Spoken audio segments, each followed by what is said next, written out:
In 2011, Kim Hyatt, a nurse for 25 years, died by suicide not long after making a tragic medication error with a pediatric patient. When you first hear about the error, you will be taken aback. A child was inadvertently given a dose that has been reported to be anywhere between 5 to 10 times the amount ordered. Regardless of how much, it is a severe error. And you may think, wow, that's pretty serious, right? And the person who made the error should be penalized. However, when you dig deeper, you may think twice about this. Systems can set us up for failure instead of putting stops in place that actually make it harder for us to make an error. They may actually facilitate the error. Systems designed properly can set us up for success as well. Kim was reportedly talking to somebody while preparing the medication, and this is known as an interruption that we try to avoid whenever possible. Pediatric doses are also notoriously challenging because factors like weight, age, and other things impact them. The child was very sick and ultimately died. The child died 5 days after the medication error, and the death cannot conclusively be attributed to that medication error.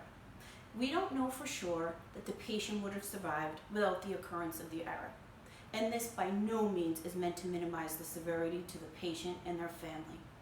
They are the most important part of the equation. We do know that Kim had a great record, without issue, working as a nurse for almost 30 years. It was reported that it was her first error in 25 years of working at that hospital, mostly in critical care areas where patients are the sickest. She immediately reported the error and took steps to mitigate the risks involved with the error. She did the right thing once she knew. Did she deserve to pay with her life for one error? Aren't our hard-working clinicians owed a duty to help prevent them from making mistakes? What about the systemic issues in our healthcare workplaces that make it easy to make a mistake when you're busy, managing emergencies, taking care of multiple patients, experiencing frequent interruptions, short-staffed, or any of the other gamut of issues that may occur on a nursing unit on any given shift? Is the system itself not at fault for setting this, by all accounts, great nurse up for an error that resulted in what has been referred to as a twin tragedy? One that we lost both the patient and the nurse. This is both moral injury and second victimization. You may not be familiar with these terms. Unfortunately, far too many of those of us who work in healthcare are very familiar with those terms. Moral injury is distressing psychological, behavioral, social, or spiritual pain that results from being in a traumatic situation where one witnesses behaviors that goes against their own moral beliefs. It was first identified by the military returning from the battlefield, and later also attributed to other high-stress areas like that of healthcare. A decision made during a life or death moment may be later regretted when the duress of the moment is now removed. It was similar to PTSD, but not exactly the same. They either engaged in or witnessed things that did not align with their values. This happens in healthcare when challenging and complex decisions have to be made and there is limited or no guidance. COVID-19, especially in the earlier days, would be a significant contributor to this since there was so little known about the appropriate course of treatment required early on. Second victimization refers specifically to clinicians or those involved when a medical error occurs. The patient and/or family are the obvious primary victims, and the clinicians involved are the second victims. This in no way is meant to minimize the severity to the patient who was harmed. That is obviously the most paramount issue at hand, but we cannot neglect that the clinicians involved may be so impacted by the event that their emotional well-being is also affected. Studies have shown that they may experience depression, substance use, family issues, coping issues, and even suicide, as we learned with the tragedy of Kim Hyatt. Considering the impact on clinicians actually ultimately improves patient safety. If we take care of and support our clinicians and they are emotionally healthy, the patients that they care for are more likely to have better outcomes. Studies have shown this. Punishing clinicians only sweeps the true root cause of the issue under the rug and allows it to occur again because the system never changed the design that led to the error. The COVID-19 pandemic has only shown a spotlight on these pre-existing issues and even worsened them.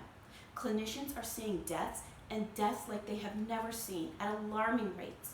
They are having to tell loved ones that they can't be with the patient, and they're delivering extremely sad news over tablets and via remote meetings. I see this in my advocacy work with physicians and nurses. Some are even seeing their own colleagues die of COVID. Having no good option to resolve the related issues and the cumulative impact of what was already for some a harmful healthcare industry, and these extreme COVID-19 circumstances, the need for clinician support, peer support, and systemic programs has never been more evident. What exactly is clinician support? These are support systems that are part of the infrastructure of an institution and rely on automatic deployment of somebody who will support a clinician who has been known to have been involved in a traumatic patient event. This event, whether involving an error or not, may be an unexpected patient outcome or extreme circumstances, like that of a widespread public health pandemic like COVID-19. Exploring the guilt, shame, and negative feelings related to witnessing trauma is necessary as part of strong support systems. The case we discussed at the very beginning is sadly not the only one. Prior to and since the advent of COVID-19, there are too many stories of not just nurses, but too many physicians and other clinicians who have died by suicide or experienced attempts. The industry is known for unrealistic expectations and perfectionism, with no room for learning, self-care, or even needing supports that all humans need for survival and to thrive. As COVID-19 continues to take lives and ravage the healthcare system, we are likely to see more tragedy and trauma if we as a society do not advocate for our patients and our clinicians. Who will be left to care for our communities if the clinicians have all been harmed by an unrealistic system that glamorizes being a workaholic who never makes a mistake? I encourage all of us to advocate for clinician support and patient safety programs in all of our local healthcare facilities. We cannot afford to add even one more clinician to the growing list of suicides related to tragic patient outcomes and healthcare. We owe it to our nurses, doctors, all clinicians, and especially to our patients. I see this every day in my advocacy work with clinicians as a nurse attorney. My name is Shawna Butler, and I am the founder of the Nurse Attorney Educator. Thank you.